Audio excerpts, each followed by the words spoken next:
Hi, this is Mike, and we're looking at the bond yields, the 10-year bond yields, aka interest rates. And I'm going to explain to you what is happening at the moment with bond yields. So, as you know, or you may not know, I've been covering bond yields for a long time, well, since I started this channel. And I will post historical ideas down below so you can see how I anticipated higher interest rates. A lot of people think you can't, but you can because the Federal Reserve Bank follows yields, right? They take the temperature of the market and they adjust accordingly. The inverse is the bond market. The bond market is crashing. The bond market will continue to crash into the foreseeable future. And that means debt is being destruct, basically destroyed. And that's what higher interest rate does. Takes away the ability for you to service your loan easily, whether you're a country or a business or an individual, you will struggle with higher rates. But the way that they're doing it, I will explain to you why it's not going to be a straight line to the end of wave B in brackets up the top. Right now, this pattern extends back to 1150 AD when bond yields were roughly, it's guesstimated to be about 20%, right? And we made a move down all the way to 1344 in wave A in brackets, the first leg down of a zigzag, right? As I understand it, it was a zigzag, or maybe it was something bigger. But we know that some countries have rates as high as 75%, like Argentina. So we don't quite know the extent of what it was before that time, right? After that, we had rates go up to the top of wave A in 1440 in the Venice era, back down in B all the way down to 1941, right, during the Great Depression era. And then wave C all the way up to what you see on this chart, 1981. And then down in wave D all the way down to March 2020. Okay, and you can see how beautifully waves C produced a week 5 wave move. 1, 2, 3, 4, 5. Okay, now I turned the log scale off for this one because it's not an exponential chart. It gets a bit weird if you turn it on, but the waves still are the same. Right now, let's talk about wave E that's going on at, at the lows. And don't forget to check out those videos. I'll link them down below so you can see how I know what's coming, because it's all part of the waves RS wave methodology I created. It's running 8-9 years now, and I'm getting much better at determining the patterns. So I apply my knowledge and I don't overlook things I used to, right? Because I learned the hard way. If you do that, you lose. Okay, so as we get closer to the pattern, you can see that it's been, apparently they say it's the biggest increase in rates in history. I disagree. It's modern history, potentially. But even that could be wrong, okay? But in hindsight, it will be wrong, okay? And it definitely is wrong. Go back to 1344.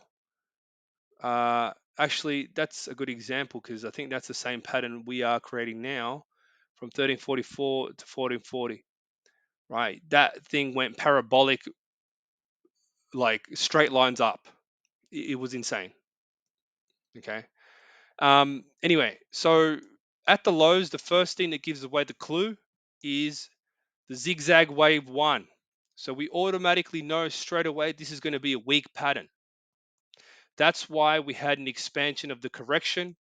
We had wave A down, and then the first move up was a wave B, right? That's what took us up to break the previous wave 4 of the week 5 wave move for wave C, right, of wave D.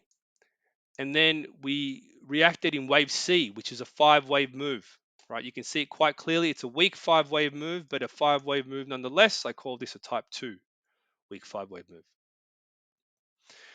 And now we're in D wave.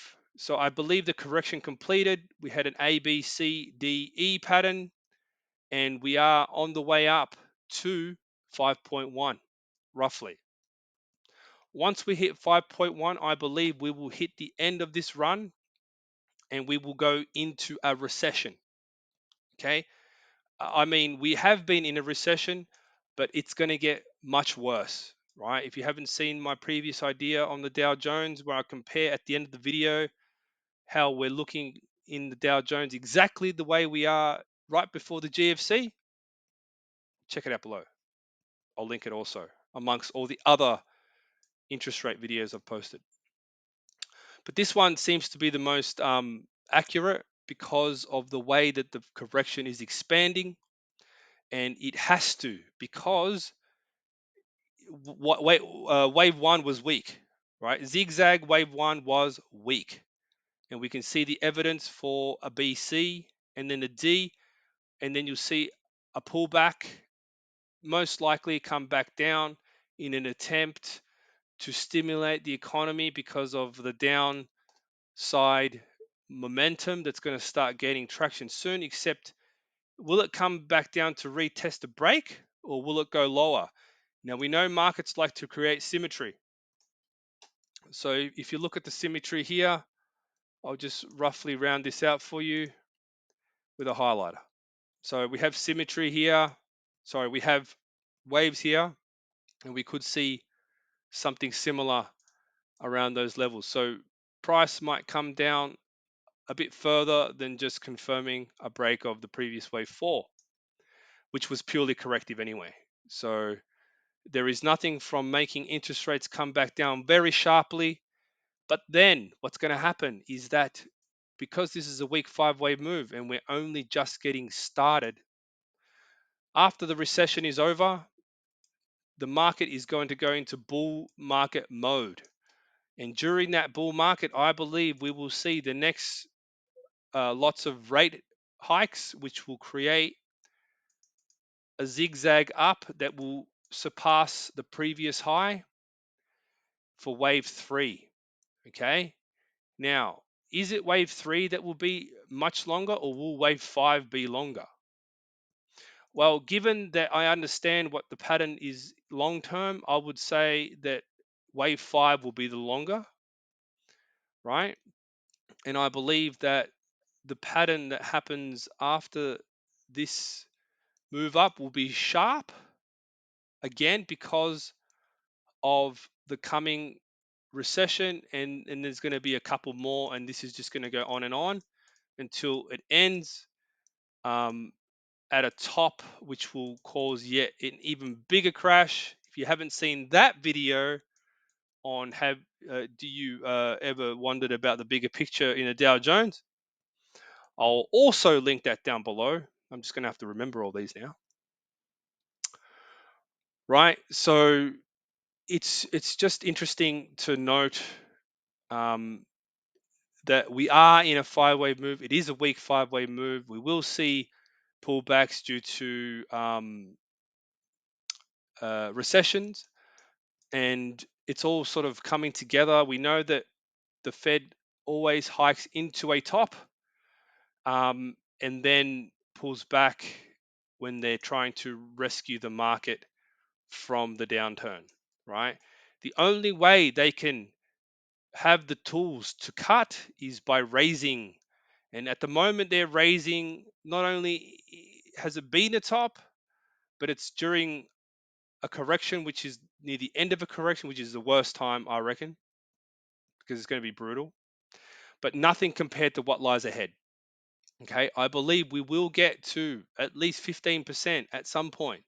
I don't think we'll go to 20 because 20 is the roof, but it could go close. We never know. We might double top here with the C wave from 1981, but don't forget the debt levels now are insanely extreme and will cause a lot of pain, right? So it'll be interesting to see how that works. And then eventually, once we get to this the end of this move, we're going to see absolutely massive cuts and we'll probably go negative once again. But it's going to be a cycle that I'm going to be tracking for as long as I can. And we'll be using every piece of evidence to support uh, my analysis throughout every bull run, every bear market, and try to make as much money as possible in the good times and the bad times. So hopefully you've enjoyed this update. Thanks for watching.